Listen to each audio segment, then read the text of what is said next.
बिस्मिल्लाहिर्रहमानिर्रहीम। इन औलियाउहु इल्लल मुत्तकून। सदक़ल्लाहु मौलाना अज़ीम। बारगाह रिसालत मुआब सल्लल्लाहु तआला अलैहि वसल्लम में एक बार दुरूद पाक का हदिया पेश करें। अल्लाहुम्मा सल्लि अला सय्यिदिना व मौलाना मुहम्मदिन मअदनिल जूदि वल करम व आलिहि व अस्हाबिहिल किराम व इब्निहिल करीम व बारिक व सल्लिम सलातन दाइमतन सरमदन अबदा। बरकत के लिए मैं अर्ज करता हूँ गौसे आजम बमने बेसरो सामा मददे क़िबले दी मददे काबे ईमा मददे। वाह क्या मर्तबा ए गौस है बाला तेरा, ऊंचे ऊंचों के सरों से है कदम आला तेरा। सर भला क्या कोई जाने के है कैसा तेरा, औलिया मलते हैं आंखें वो है तलवा तेरा। क्या दबे जिस पे हिमायत का हो पंजा तेरा, शेर को खतरे में लाता नहीं कुत्ता तेरा। अजीजा ने गिरामी वक़ार, आज की ये मजलिस पाक सुल्तानुल औलिया कंदीले समदानी महबूब रब्बानी सैयदना शेख अब्दुल कादिर जीलानी क़द्दसल्लाहु सिर्रहु शरीफ की बारगाह में खिराज अकीदत के लिए मुनाक़िद की गई है। और आज से ठीक एक साल पहले मुंब्रा की सरजमीन पर मैं आपके सामने हाजिर रहा और जलसा भी था गौसे पाक का ही।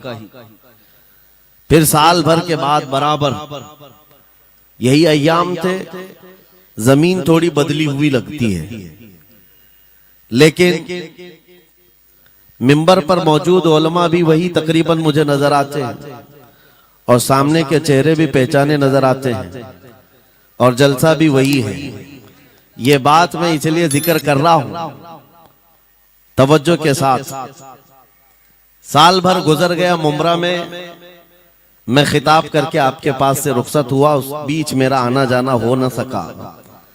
लेकिन इस एक साल भर की मुद्दत में मुंब्रा वाले में से कोई एक बात भी बता दे, क्या कोई मेरे पिछले बयान से आज बयान करने के बीच का जो साल गुजरा है कोई फसाद हुआ है, या कोई कर्फ्यू लग गई है, या कोई फितना हो गया है, या लोगों में कोई भड़कने वाले मामलात हुए हैं, किसी के पास कोई रिपोर्ट आई है? और अगर नहीं है तो मैं ये बात खास तौर पर डिपार्टमेंट वालों से कह रहा हूं, जिनको हमारा नाम ले लेकर के ही इतना डराया गया है कि जलसा होते ही उनके हाथ पैर अलग अंदाज में रखते हैं, कि उनको ऐसा लगता है कि ये मौलवी आएगा अभी भड़काएगा और मुंब्रा में पूरी आग लग जाएगी। मियां साल भर पहले की रिपोर्ट भी आपके पास है। साल भर पहले भी इसी जगह से खिताब हुआ और आज फिर खिताब करने आए। उनसे मैं कहता हूं कच्चे कान न रखें, अच्छी रिपोर्ट लिया करें, अच्छी रिपोर्ट लिया करें। हम गौसे आजम के दरबार के कुत्ते हैं। हम फितना व फसाद मचाने या आतंक और दहशत फैलाने नहीं आते। हमको जो बोलना होता है वो खुफिया सुरंगों में नहीं, खुले मैदान में बोलते हैं। हमारी कोई खुफिया मीटिंगें नहीं होती, ढकी छुपी प्लानिंग नहीं होती। गौसे पाक के दरबार के कुत्ते हैं, खुले आम बोल रहे हैं।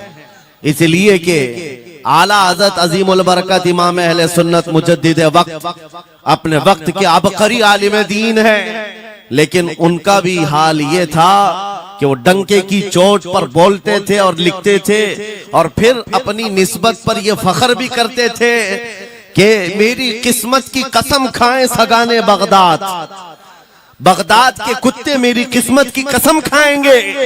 आला हज़रत फरमाते हैं मेरी किस्मत की कसम खाएं सगाने बगदाद, अरे हिंद में रह के भी देता रहूं पहरा तेरा। हम हिंदुस्तान में है, गौसे आजम के दरबार का पहरा दे रहे हैं। लेकिन साहब किसी को तकलीफ है तो मैं उनको एक बात बता दूं, थोड़ी बहुत आवाज हमारी ऊंची होती है इसलिए कि जिस दरबान के हम कुत्ते हैं उस तरफ अगर कोई उंगली उठाएगा भौंके के नहीं, फाड़ खाने की भी ताकत रखते हैं। मेरे अजीजों, कुत्ते का काम ही है वो दरबान के दरवाजे पर होता है और वो निगरानी के लिए है। हमारी जुबानें नबी करीम सल्लल्लाहु अलैहि वसल्लम की इज्जत के लिए रखी गई है। हमारी जुबानें, हमारी जिंदगियां अल्लाह के वलियों की हिमायत के लिए रखी गई है। और अगर उनकी हिमायत में ना बोले तो फिर क्या धोती कुर्ते वालों के लिए बोलेंगे? बात सिर्फ इतनी है कि स्टेज उधर भी लगते हैं, इधर भी लगते हैं।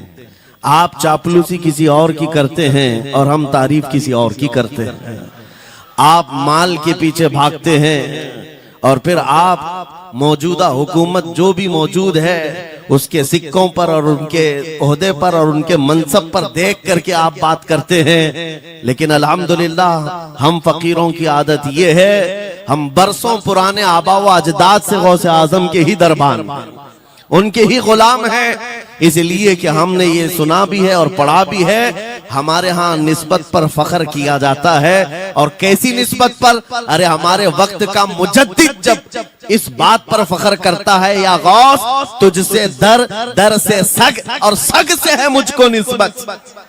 ये भी नहीं कहा डायरेक्ट गौसे पाक आपसे डायरेक्ट मुझे निस्बत है, ये नहीं कहा, बल्कि या गौस आपसे आपके दरबार को निस्बत है, आपके दरवाजे से आपके कुत्ते को निस्बत है और आपके कुत्ते से मुझ अहमद रजा को निस्बत है। तुझसे दर, दर से सग और सग से है मुझको निस्बत। मेरी गर्दन में भी है दूर का डोरा तेरा, और इस निशानी के जो सग हैं नहीं मारे जाते। क्या बेहतरीन फार्मूला दिया है डरने वालों के लिए ही आला हजरत ने कहा है। जो खौफ खाया करते हैं, खौफ न रख रजा जरा तू तो है अब्दे मुस्तफा। आला हज़रत फरमाते इस निशानी के जो सग हैं नहीं मारे जाते। सग फारसी लफ्ज है और कुत्ते को कहते हैं। कौन सी निशानी वाले सग नहीं मारे जाते? जिस कुत्ते के गले में पट्टा होता है उसको नहीं पकड़ा जाता। म्युनिसिपैलिटी की गाड़ी भी आती है कुत्तों वाली, वो इंजेक्शन मार के जाते हैं या कुत्तों को पकड़ के ले जाते हैं। बहुत कुत्ते अगर आवारा हो गए, कंप्लेंट करो, कुत्तों को उठा ले जाएंगे। लेकिन उन उठा ले जाने वाले कुत्तों में अगर एक भी बेल्ट वाला आया तो छोड़ देंगे। क्यों? ये पट्टा बताता है इसका कोई मालिक है, ये आवारा नहीं है, किसी का पाला हुआ है। पट्टा बताता है इसका कोई मालिक है। और आला हजरत फरमाते हैं हमारे गले में कादरी पट्टा पड़ा हुआ है और इस निशानी के जो सग हैं नहीं मारे जाते। हश्र तक मेरे गले में रहे कादरी पट्टा तेरा।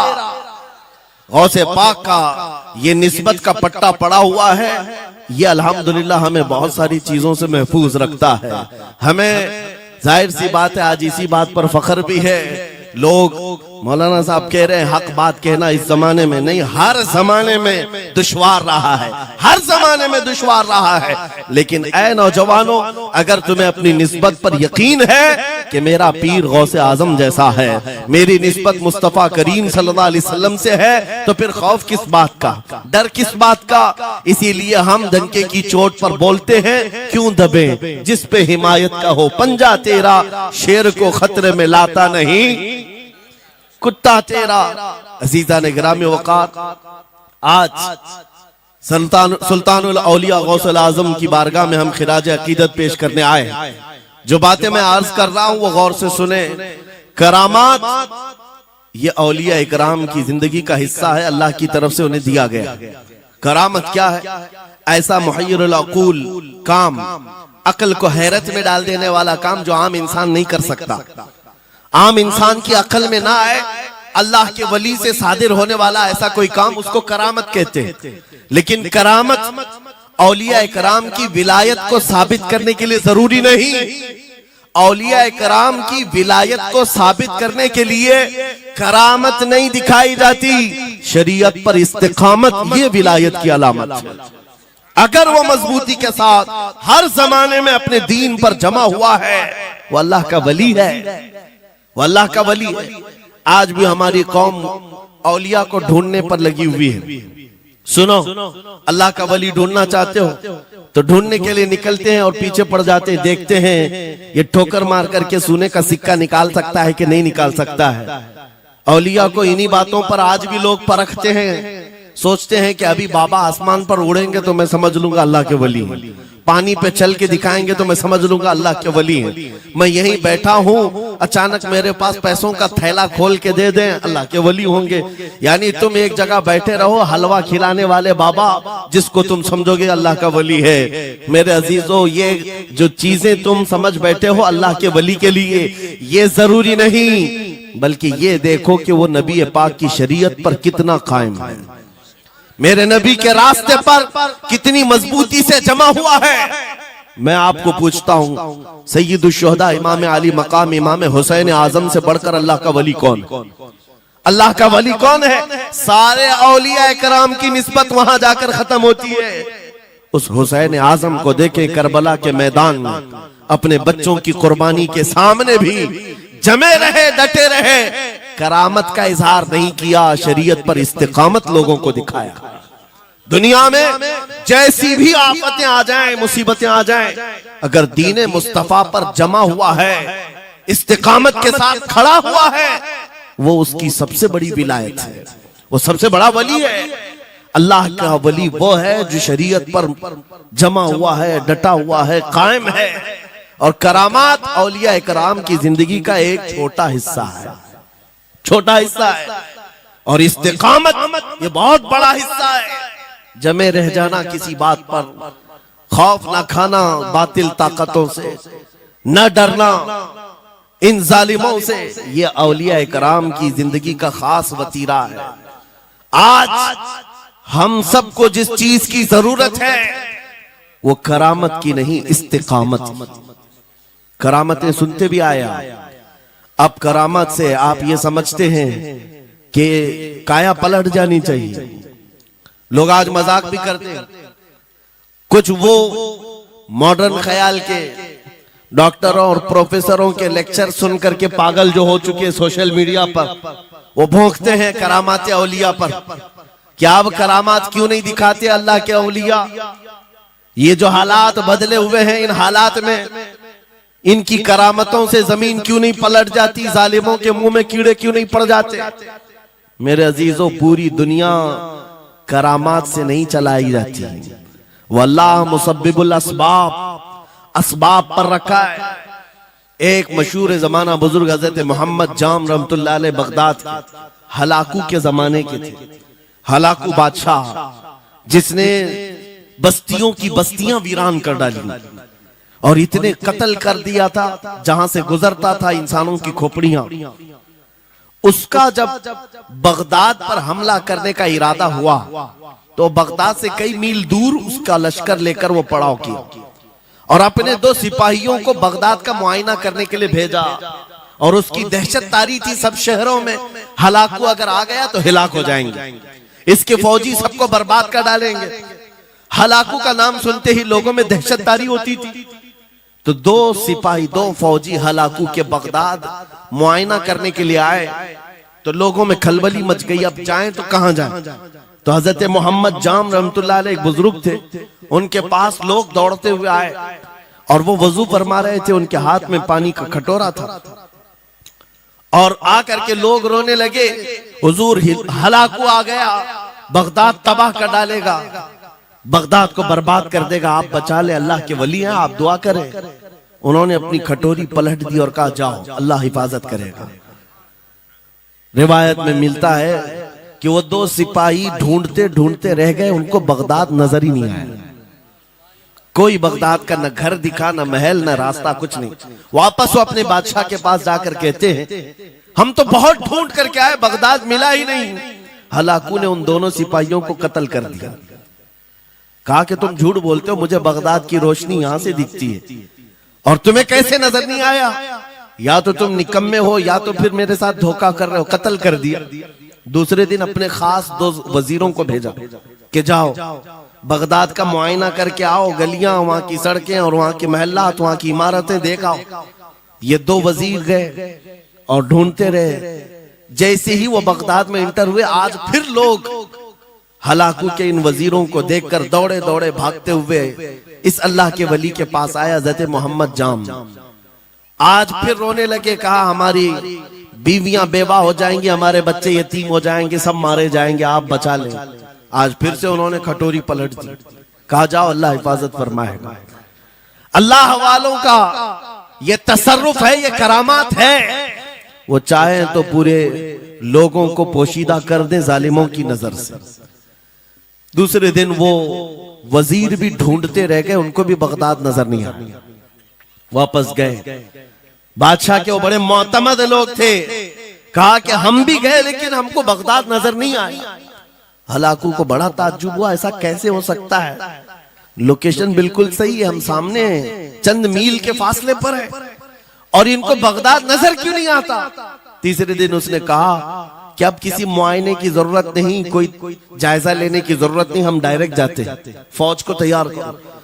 पूरी फौज को लेकर के जब तैयार होकर वो बगदाद के सरहद पर आकर खड़ा हो गया, उसके जंग का बिगल बजा और तबाही के आवाजें आने लगी, तो आज लोग फिर दौड़ते हुए हजरत मोहम्मद जाम के पास आए और उनसे रो रो कर गिड़गिड़ाने लगे, कहा आज तो आफत आ गई, बड़ी बला आ गई, तवज्जो से सुनना मेरे अजीजों, आज आप अगर ना बचाएं तो सब तबाह हो जाएंगे, बर्बाद हो जाएंगे। आज आप अपनी कटोरी उठा रहे थे, उन्हें गैब से निदा आई, ए मेरे महबूब बंदे, कब तक तुम अपनी कटोरी उठाकर इनको बचाते रहोगे। इनको मोहलत दी गई थी अपने अमाल दुरुस्त करने की, ना इन्होंने तौबा किया ना अपने अमाल दुरुस्त किए, इनको इनके हाल पर छोड़ दो। अल्लाह के वलियों को हुक्म होता है अल्लाह का, अब इन्हें न बचाया जाए तो जाहिर सी बात है वो हुक्म इलाही के पाबंद है। उन्होंने वो कटोरी छोड़ दी। फिर हलाकू दाखिल हुआ बगदाद में और ऐसी तबाही मचाई थी कि पूरे बगदाद की सड़कों में सिर्फ खून ही खून था, तबाह बर्बाद कर दिया, ईंट से ईंट बजा डाली। इस वाक़े को मैंने पढ़ा, उसके बाद ये महसूस हुआ अल्लाह के औलिया कराम मदद जरूर करते हैं, लेकिन एक वक्त तक, जब वो वक्त आ जाए अल्लाह की तरफ से मना हो जाए कि ये कौम बड़ी सरकश है, अब इनकी मदद ना की जाए, तो फिर ये हाथ उठा लिया करते हैं और इनको हालात पर छोड़ दिया जाता है। अजीज़ान गिरामी वक़ार, औलिया कामिलीन की करामतों पर भौंकने वालों से भी मैं यही कहूंगा, वो चाहे तो पल भर में हालात हमारे बदल दें, चाहे तो जमीन को उलट पलट दें, लेकिन वो अल्लाह के हुक्म के पाबंद होते हैं। और लोगों के लिए ये बात है, नसीहत है कि जब ऐसे हालात आ जाएं, आप इधर उधर भागने की बजाय पहले अपने दिल की तरफ देखें, कहीं मेरे गुनाहों से दिल के धब्बे बढ़ तो नहीं गए, मेरा दिल सियाह तो नहीं हो गया। सच बताओ मेरे अजीजों, इतने सख्त हालात के बाद कितने लोगों को ऐसी तौफीक हुई कि रात का अंधेरा छा गया हो और तौबा करने का जज्बा बढ़ गया हो, रात के वक्त बैठ करके रोने लग गया हो। फिलिस्तीन के गज्जा के उन मुसलमानों की हालत सार को देखकर रूह अगर तड़पती है और तुम अपने अमाल की सेहत और दुरुस्तगी के लिए तौबा कर ले जाते हो, ये बहुत बड़ी नेमत है अल्लाह की। फिर तुम्हें किसी करामत के ज़ुहूर की जरूरत नहीं, तुम्हारा बदलना ही दुनिया के हालात को बदल देगा, सब बदल जाएगा। लेकिन अगर उन्हीं हालात पर बाकी रहे तो फिर करामत से भी तुम नहीं बदलोगे और ना हालात बदलेंगे, कोई चीज नहीं बदलेगी। इन्नल्लाह ला युगय्यिरु मा बिकौमिन हत्ता युगय्यिरु मा बिअनफुसिहिम। कुरान में मेरा मौला फरमाता है, बेशक अल्लाह ताला उस वक्त तक किसी कौम की हालत नहीं बदलता जब तक उस कौम को खुद अपनी हालत बदलने का ख्याल ना हो। हम अपनी जानिब से शुरुआत करें और फिर हालात खुद बदल जाएंगे, हालात खुद बदल जाएंगे। सरकार सैयदना गौसे आजम अब्दुल कादिर जीलानी रदी अल्लाह तआला अन्हु जिस हाल में बगदाद तशरीफ लाए थे, उस जमाने को याद करें, उस जमाने को याद करें। वो ऐसा जमाना था कि उस वक्त हक बोलना एक जुर्म हो गया था।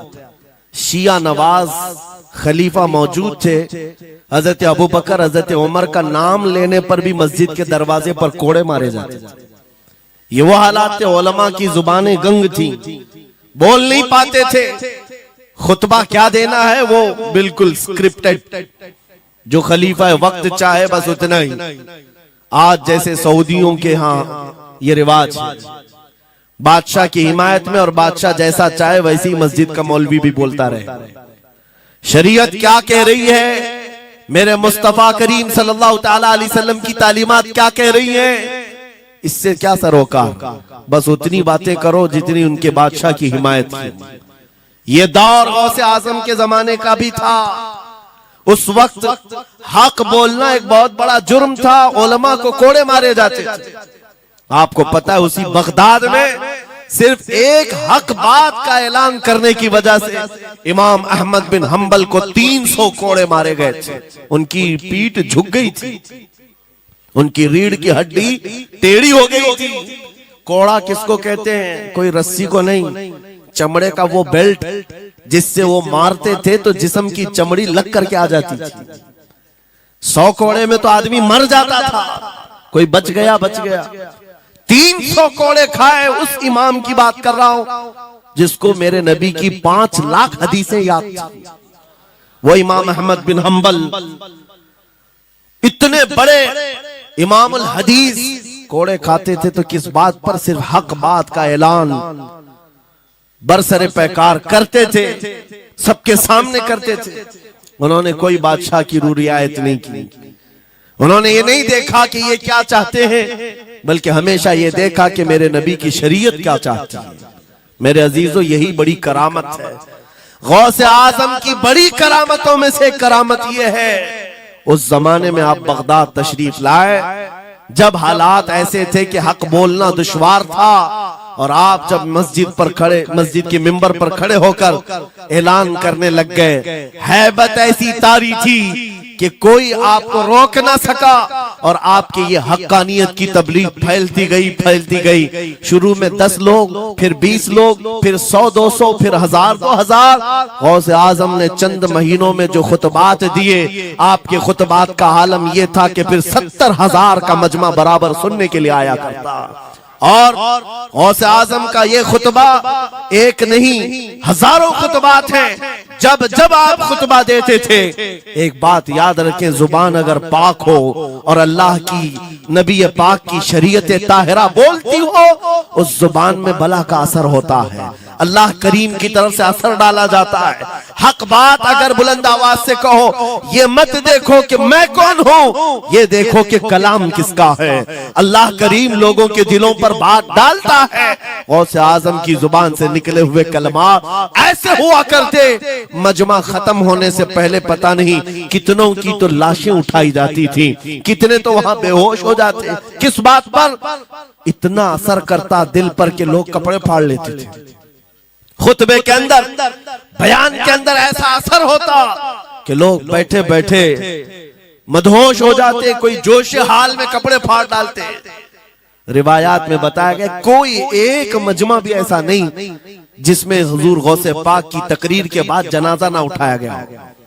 हर खिताबत के बाद, और बोलते क्या थे, हैरत की बात है मेरे अजीजों।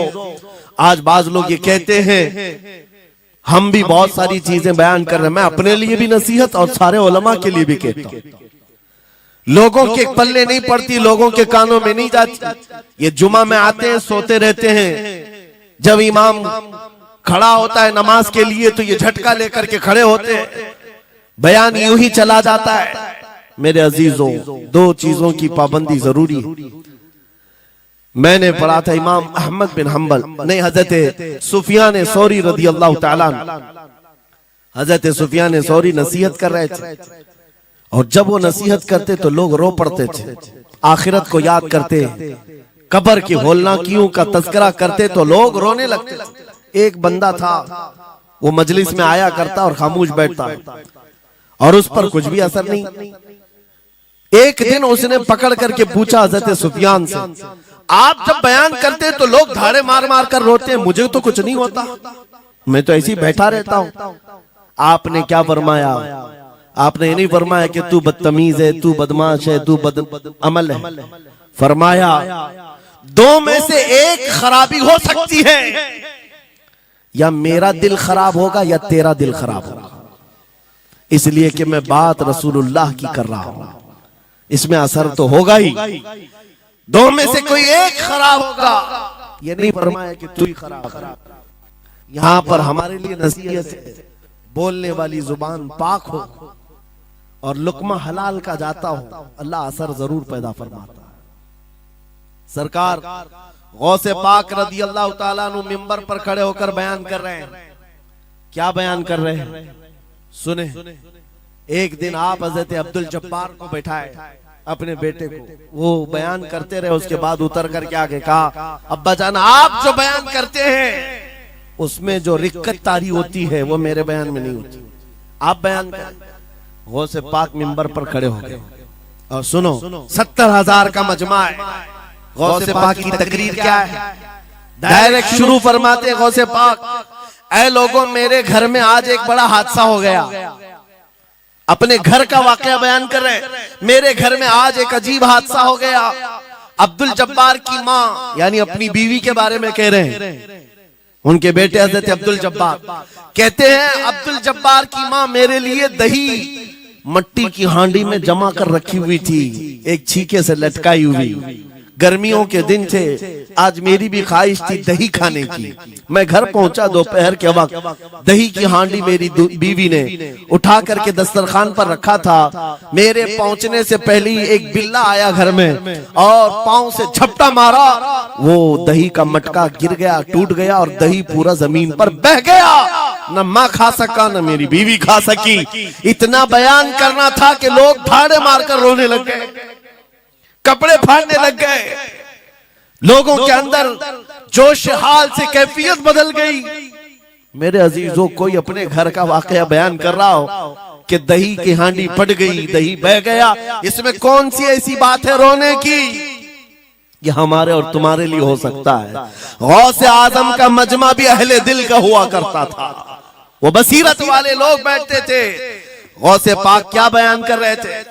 गौसे पाक के बयान का मतलब ये नहीं है कि अब्दुल उनकी बीवी दही की हांडी जमाई थी और उनके लिए खाने का इंतजार कर रही थी। गौसे आजम अपने वाकये से दुनिया की हालत बता रहे थे। ऐ लोगों, जिस तरह मेरे घर में आज मेरे खाने से पहले दही का मटका टूट गया और दही बह गया, सबकी हालतें तकरीबन ऐसी होती हैं। इंसान अपने लिए इतना कमाता है, माल जमा करता रहता है और जब उसके खाने का वक्त आता है, मलकुल मौत पंजा मारकर रूह निकाल लेता है और सारा माल उसका धरा का धरा रह जाता है, ना वो चख पाता है ना खा पाता है। गौसे पाक रज़ी अल्लाह ताला अन्हु ये दुनिया की हालात बता रहे थे। और मेरे अजीजों, आज भी वही हालात हैं हमारे, आज भी वही हालात हैं। हमने कमाने के लिए अपनी सेहत गंवा दी, रात नहीं देखा, दिन नहीं देखा, दौड़ते रहे माल हासिल करने के लिए। इतना जमा कर लूं, इतना जमा कर लूं, इतना जमा कर लिया, जब तक तो सेहत बिगड़ गई, शुगर भी आ गई, बीपी भी आ गई और ऐसी बीमारियां लग गई कि अब इनको ठीक करने के लिए जितना जमा किया था खर्चा करते रहो। शेख सादी रहमतुल्लाह अलैह फरमाते हैं, ये दो कामों में तो इंसान की पूरी जिंदगी खत्म होती है। पहले कमाने के लिए सेहत गंवाता है और फिर सेहत बचाने के लिए माल गंवाता है। ये दो चीजों में गौसे पाक रज़ी अल्लाह ताला अन्हु की नसीहत यही थी कि इतना जमा कर ले जाते हो, इतना जमा करते हो कि फिर जब खाने का वक्त आता है तो मियाँ ऐसे हालात होते हैं कि नमक भी नहीं खा पाते, शक्कर भी नहीं खा पाते। दूसरी बातें तो छोड़ो, शुगर वाले शक्कर नहीं चख पाते, बीपी वाले नमक नहीं चख पाते। अरे ये बड़ी छोटी चीजें हैं और माल देखो तो करोड़ों का है, अरबों का है, अरबों का माल पड़ा हुआ है, नमक नहीं चख पाते, शक्कर नहीं खा पाते। किसके लिए जमा किया था? और थोड़ी और बड़ी बीमारी हो गई तो पानी भी नहीं पी पाते, डायलिसिस चल रहा है, किडनी खराब है। कितने ऐसे लोग मिलते हैं आज, कितने ऐसे हैं जिन्होंने साफ मुझसे कहा कि डॉक्टर ने पूरा गिन करके कहा है कि पूरे दिन भर में जो है एक ढक्कन से पानी पीना, बोतल का जो ढक्कन होता है उस ढक्कन से बस बूंद बूंद चखते रहना, पानी ही ना पियो, इसलिए कि किडनी काम नहीं करती। ये दुनिया है मेरे अजीजों। हमने अपनी सेहत गंवा दी, पूरी की पूरी सेहत गंवा दी इसको हासिल करने के लिए। इसी को मेरे इमाम अहले सुन्नत फाजिल बरेलवी ने कहा था, शहद दिखाए जहर पिलाए, कातिल डायन शोहर कुछ, इस मुर्दार पे क्या ललचाए, दुनिया देखी भाली। लेकिन समझ में किसी को नहीं आता, उस वक्त समझ में आने लगता है जब जाने का वक्त होता है। जाने के वक्त हालात ऐसे होते हैं, मैं अक्सर अपने टूर में देखता हूँ, उमरा पे जाते हैं, बगदाद पे जाते हैं, खूब आयश से रहते हैं, सबको पता रहता है प्लेन में सिर्फ 30 किलो का अलाउड है, लेकिन मार्केट में जाते हैं तो उनको कुछ खबर नहीं होती, सब खरीद रहे होते हैं। हो जाए खरीद करके लाकर रूम में भर दिए, और आज शाम में जाना है तो ठोस रहे हैं इस बैग में उस बैग में नहीं घुसा, और उसके बाद फिर एयरपोर्ट पहुंचे तो कभी इसको रिक्वेस्ट कभी उसको रिक्वेस्ट, थोड़ा हमारा भी ले लो, थोड़ा हमारा भी ले लो। अरे वहां सबका 30 है, कोई लेने को तैयार नहीं। फिर खरीदा हुआ वहीं छोड़ करके हसरत भरी निगाह से देखते जाते हैं, किसी की खजूर छूटी हुई है, किसी के मुसल्ले छूटे हुए हैं, किसी के कपड़े छूटे हुए हैं। हर बार हम एयरपोर्ट पे देखते हैं, छोड़ करके जा रहे होते हैं, बड़ी हसरत से देखते हैं। मेरे अजीजों, ये कोई लतीफा नहीं, सेम यही हालात जब दुनिया से जा रहा होता है एक इंसान, मरने से पहले उसकी आंखें फटी रह जाती हैं। क्यों कहा गया है मरने के वक्त सबसे पहले उसकी आंखें बंद कर दो?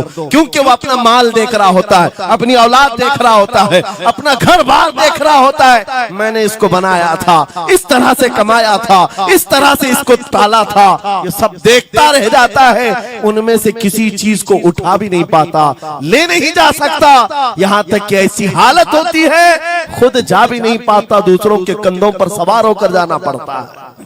ये दुनिया की हकीकत। गौसे पाक की तालीमात अगर पढ़ते रह जाओ मेरे अजीजों, तसव्वुफ का एक ऐसा किला है, गौसे पाक की तालीमात काफी है तुम्हें तौबा करने के लिए, दुनिया में दिल लगाने के लिए और उससे दिल हटाने के लिए। गौसे पाक की तालीमात काफी है। आपने फरमाया था दुनिया में ऐसे रहो जैसे कश्ती समंदर में चलती, कश्ती समंदर में चलती है, यानी पूरे भरे हुए मौजों के पानी पर कश्ती चल रही है, लेकिन उसका कुछ बिगड़ता नहीं है। हाँ, अगर पानी कश्ती के अंदर आ गया तो फिर कश्ती के लिए खतरा है, डूब जाएगी। तुम दुनिया में ऐसे ही रहो कि तुम्हारे अंदर दुनिया ना आए, तुम दुनिया में हो, तुम्हारे अंदर दुनिया ना आ जाए। अगर तुम्हारे अंदर दुनिया घुस गई तो डूब जाओगे, फिर यहां से निकल नहीं पाते। मौलाना रोम इसी की मिलती जुलती बात कहते हैं मसनवी शरीफ में। जलालुद्दीन रूमी फरमाते हैं, एक चूंटी को देखा, शहद का एक कतरा जमीन पर गिरा हुआ है, शहद का कतरा चिपकने वाला होता है, यानी उसके अंदर गम होता है। चूंटी करीब से आई, एक चुस्की ली, शहद को चखा और जाने लगी। फिर आई, पेट कहां भरता है चूंटी का मीठे से। अरे शहद तो पानी में भी रखो ऊपर से आके गिरती है, और शहद खाना है उसको। और दूसरी तरफ से आई, फिर गई, पेट नहीं भरा, चारों तरफ से उस कतरे को चाट चाट के गई। मौलाना रोम फरमाते हैं, फिर चूंटी के दिल में ख्याल आया, मैंने हर तरफ से तो शहद को चक्कर देखा, टेस्ट एक ही है, बीच कतरे में कैसा टेस्ट होगा? कतरे के बीचों बीच शायद अलग टेस्ट होता है। तो चूंटी ये सोच करके कतरे के ऊपर चढ़ गई, जो शहद का कतरा था उसके ऊपर चढ़ गई। कहा ऊपर चढ़ करके मैं चुस्की लूंगी इसकी और चखूंगी। और जब चढ़ गई तो उसके सारे पैर हाथ उस पे चिपक गए।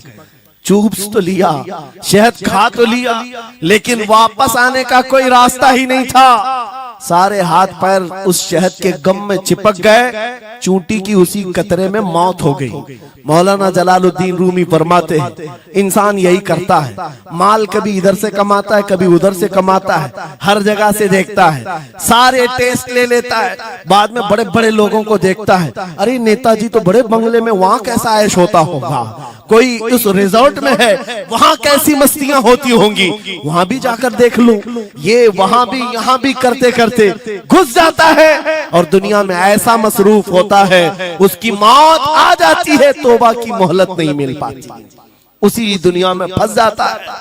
मेरे अजीजों, गौसे आजम की तालीमात ये हैं, दुनिया में ऐसे रहो जैसे कश्ती समंदर में रहती है, तुम्हारे अंदर पानी ना आने पाए। अगर तुम्हारे अंदर आ गया तो डूब जाओगे। इन तालीमात पर अमल करते हुए आज हम हालात देख सकते हैं।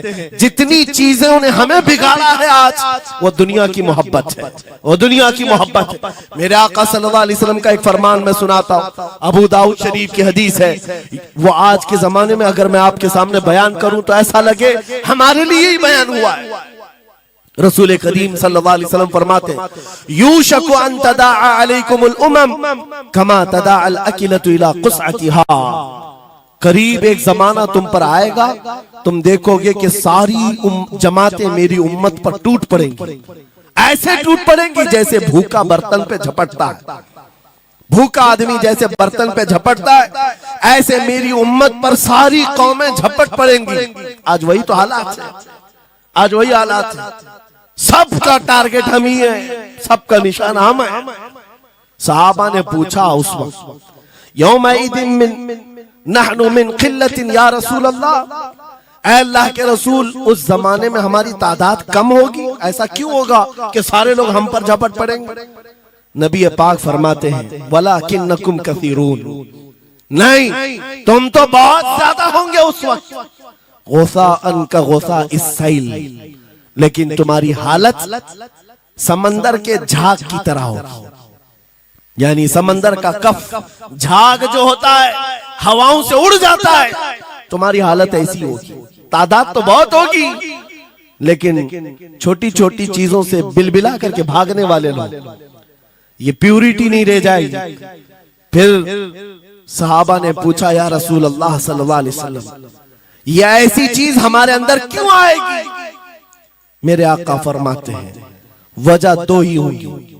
दो चीजें जब तुम्हारे दिल के अंदर आ जाए तो अल्लाह ताला तुम्हारे दिलों से, तुम्हारे दिलों के ऊपर काफिरों का, दुश्मनों का रौब डाल देगा। तुम डरते डरते जीने लग जाओगे, खौफ के आलम में जीने लग जाओगे। वो दो चीजें क्या है? मेरे आका फरमाते हैं, हुब्बुद दुनिया व कराहियतुल मौत, दुनिया से बेइंतहा मोहब्बत करने लगोगे और मौत से भागने लगोगे। मौत से तुम्हें नफरत हो जाएगी, डरने लग जाओगे।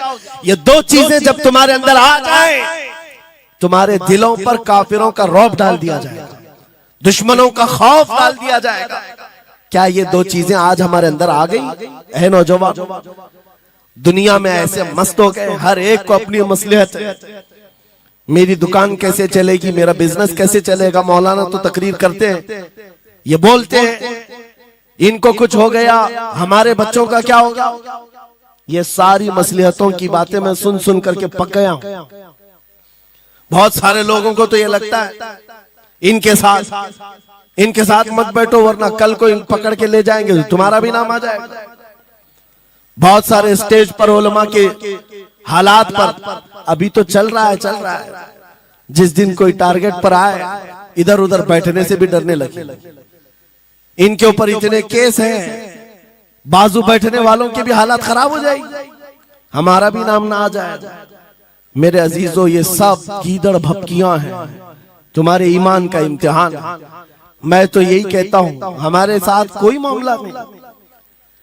वही बात मैं कहता हूं जो अकबर इलाहाबादी ने कहा था, रकीबों ने रिपोर्ट लिखवाई है जा जा के थाने में कि अकबर नाम लेता है खुदा का इस जमाने में। यही रिपोर्ट लिखवाते हैं जा जा करके।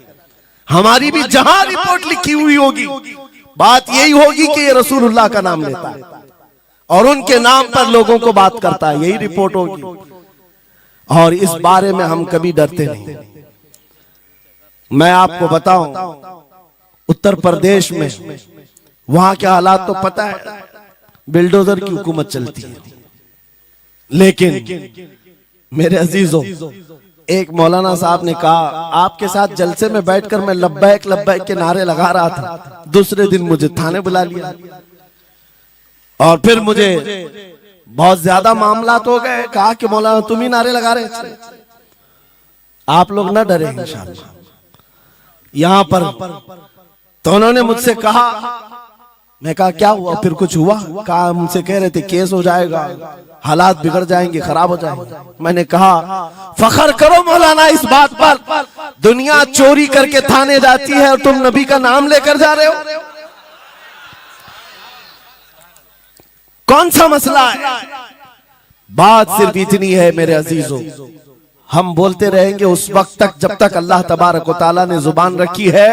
नबी पाक की अजमत और नबी पाक की शरीयत और औलिया उम्मत की मिदहत बयान करना जुर्म है। यह जुर्म हम 1000 बार करेंगे, अगर ये जुर्म है 1000 बार करें, बल्कि हम दार पर भी, फांसी के फंदे पर भी ये जुर्म करेंगे, क्योंकि हमारे असलाफ ने हमें ये बताया है जो जान मांगो तो जान दे दे, जो माल मांगो तो माल दे दे, मगर ये हमसे कभी ना होगा नबी का जाहो जलाल दे दे।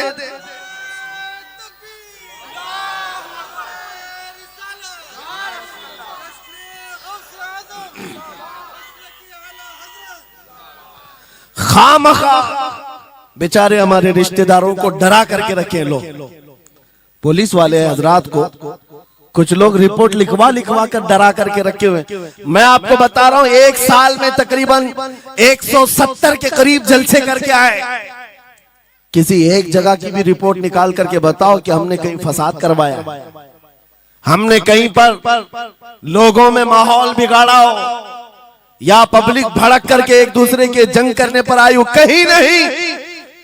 अगर कौम को, सोई हुई कौम को बेदार करना तुम्हारे नजदीक भड़काना है तो ये भड़काना तो बहुत अच्छा है मेरे अजीजों। हमारा काम सिर्फ इतना है, हम उन नौजवानों से बात कर रहे हैं जो अपने नबी के फिदाई हैं, जो अपने नबी के आशिक हैं, और हम सिर्फ उस लौ को और बढ़ाना चाहते हैं जो इनके सीनों में जल रही है। इनके सीनों में किसी और की नहीं, मेरे मुस्तफा के मोहब्बत की शमा है। अगर वो मध्यम है हम उसको तेज करना चाहते हैं। बस मेरे नौजवान से मेरा मुतालबा सिर्फ इतना ही है, किसी की जय विजय क्यों पुकारे, क्या गरज हमको, हमें काफी है सैयद अपना नारा या रसूल अल्लाह, हमें काफी है सैयद अपना नारा।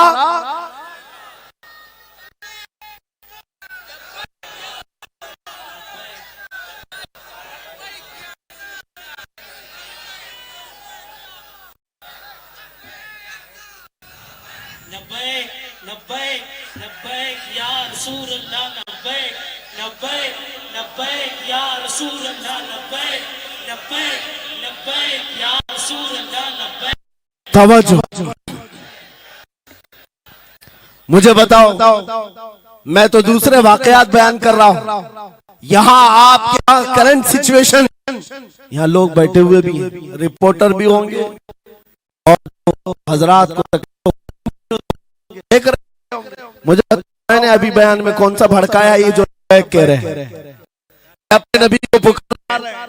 मेरे अजीजों, तुम्हारे इन नारों से असल बात ये है, दुनिया को ये लगने लगा है ये जिसके गुलाम है उसके पूरे होने लग गए, तो फिर अच्छे अच्छों की कुर्सियां हिलने लग सकती हैं। इसलिए कि इस कौम की तारीख सबको पता है, ये वो कौम है टल न सकते थे जंग में, अगर अड़ जाते थे पांव शेरों के भी मैदान से उखड़ जाते थे, हक से सरकश हुआ कोई तो बिगड़ जाते थे, अरे तेग क्या चीज हम तोप से भी लड़ जाते थे। ये हमारी तारीख है, दुनिया को पता है, दश्त तो दश्त है, दरिया भी न छोड़े हमने, बहरे जुल्मात में दौड़ा दिए घोड़े हमने। इकबाल ने कहा है थमता न था किसी से सैले रवा हमारा, कुछ बात तो है कि मिटती नहीं हस्ती हमारी, सदियों रहा है दुश्मन दौरे ज़मा हमारा, बातिल से डरने वाले आसमां नहीं है हम, 100 बार कर चुका है तू इम्तिहान हमारा। इसी बात को लेकर के बोर्ड के बिगाड़ करके पैदा किया जाता है। हालात खराब हो जाएंगे आपके बयान का, हालात खराब नहीं होंगे।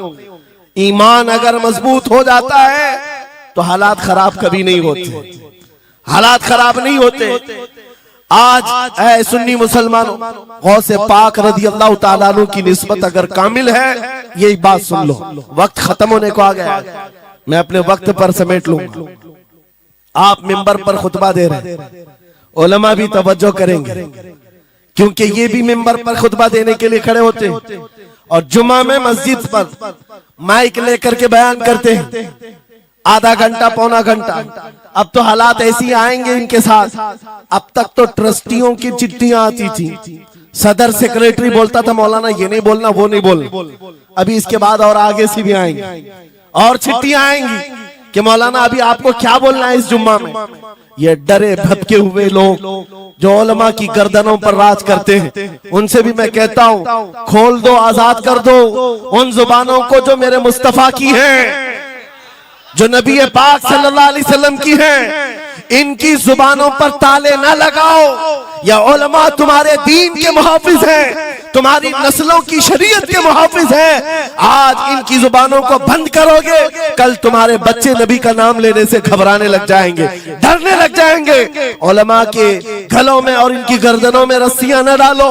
ये तो उन जालिम ट्रस्टियों से कहता हूं, बाकी उलमा से कहता हूं अगर हालात ऐसे आ गए ठोकर मार दो इनकी नौकरियों को। एक दरवाजा अगर ये बंद करते हैं, मेरा मौला 70 दरवाजे और खोलेगा।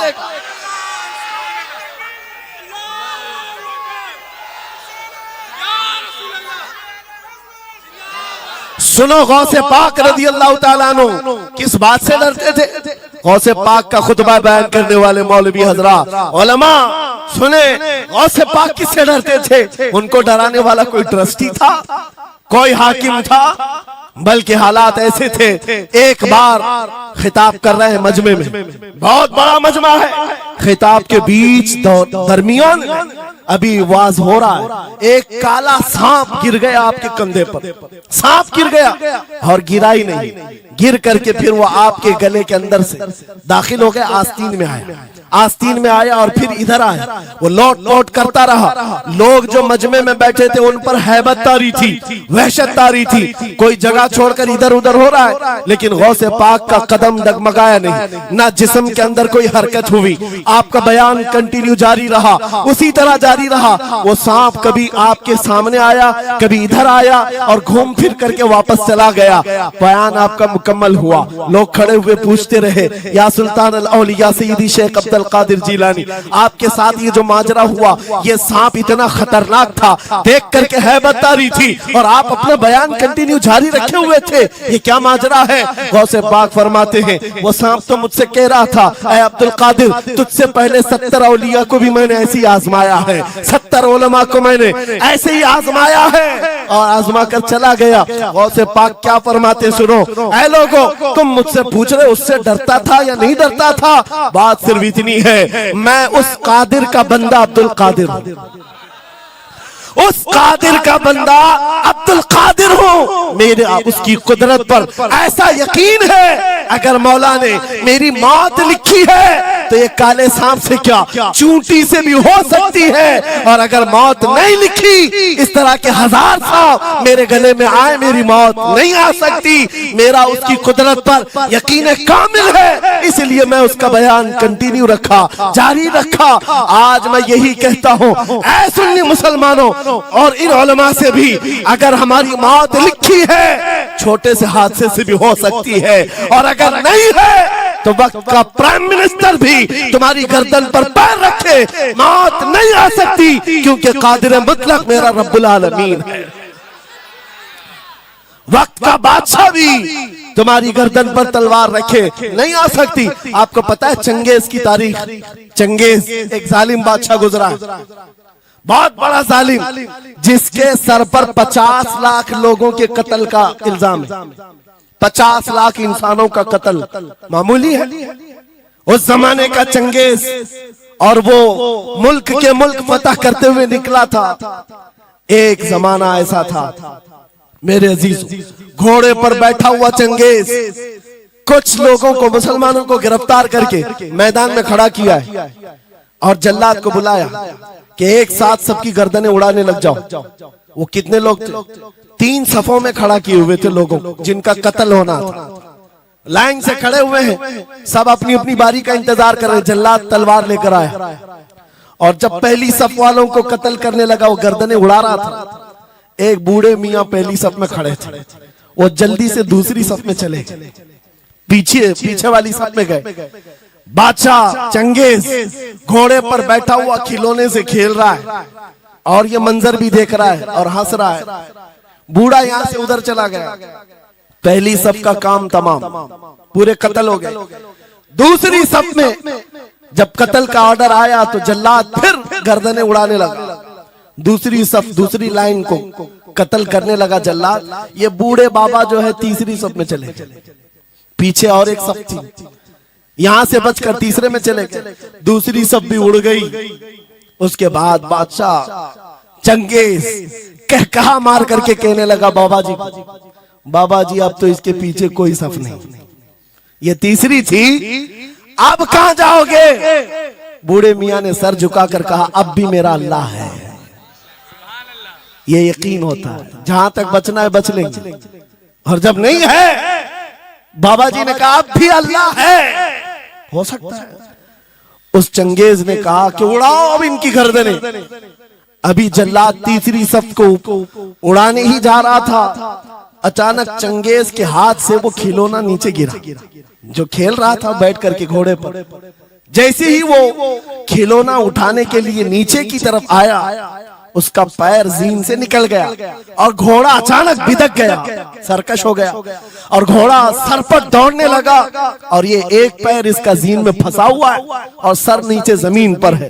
अब घोड़ा दौड़ता गया, पता नहीं कितने पत्थरों से इस बादशाह का सर टकराता रहा, घोड़ा किसी के काबू में नहीं आ रहा। सारे सिपाही, सारे फौजी इस घोड़े को पकड़ने के लिए पीछे भाग रहे, लेकिन घोड़ा दौड़ता गया, इतना दौड़ा कि उस चंगेज का सर फट करके भेजा बाहर, मर गया। बहुत दूर जाकर के घोड़ा एक जगह रुका। बादशाह की मौत का ऐलान इतना बड़ा था, सारे सिपाही, सारे फौज बादशाह को लेने के लिए हाजिर आए। मियां पूरी सल्तनत तहबतह हो गई, हुकूमत बदल गई, सब खत्म हो गया और जो कैदी थे वो आजाद होकर जाने लगे। वो बूढ़े मियां कहते हैं बाकी लोगों से, क्या मैं नहीं कहता था अल्लाह अब भी हमारे साथ है? मेरे अजीजों, एक बात याद रखो, हमारे लिए दुनिया द एंड नहीं कर सकती जब तक मेरा मौला ना चाहे, अल्लाह ना चाहे। आज लोगों को ये लगता है, मुझे वैसी भी बात बताया गया कि यहाँ पर मुंबरा की आपकी घनी आबादी है, फिलिस्तीन के मामला पर कुछ बोलेंगे यहाँ पर भड़क जाएंगे। मेरे अजीजों, इतने भड़कने की जरूरत नहीं, तुम यहाँ भड़कोगे तो फिलिस्तीन पहुंच भी नहीं पाओगे। बात यह है, हम बोलेंगे जरूर जुल्म के खिलाफ और हक के लिए, चाहे जैसी भी हालात हो। अगर किसी को बुरा लगता है इजराइल जालिम है, तो मैं 100 बार कहूंगा वो जालिम है, जालिम है, जालिम है। उनकी कोई हिमायत करने के लिए हम नहीं है, लेकिन एक बात आपको मैं जरूर बताना चाहता हूं, गौसे पाक का मसला ये है, सुल्तानुल औलिया गौसुल आजम की निस्बत के साथ आप अपनी शरीयत पर कायम रहें और अपने ईमान पर डटे रहे और तौबा व इस्तिग़फ़ार के बाद अपने हालात बदल लें। और उन गरीब मुसलमानों को देखकर जो कत्ल हो गए और उनके टुकड़े हो गए, ये मत समझना कि इस्लाम खत्म हो गया। हर जमाने में ये चीजें आती रहेंगी, लेकिन आज मैं ये ऐलान करके गुफ्तगू खत्म करता हूँ। इन हालात को देखकर इस बात का फिर से हम नारा तजदीद करके जाते हैं, कत्ले हुसैन असल में मर्गे यजीद है, इस्लाम जिंदा होता है हर करबला के बाद। लब्बैक या रसूल अल्लाह, लब्बैक या रसूल अल्लाह, लब्बैक या रसूल अल्लाह।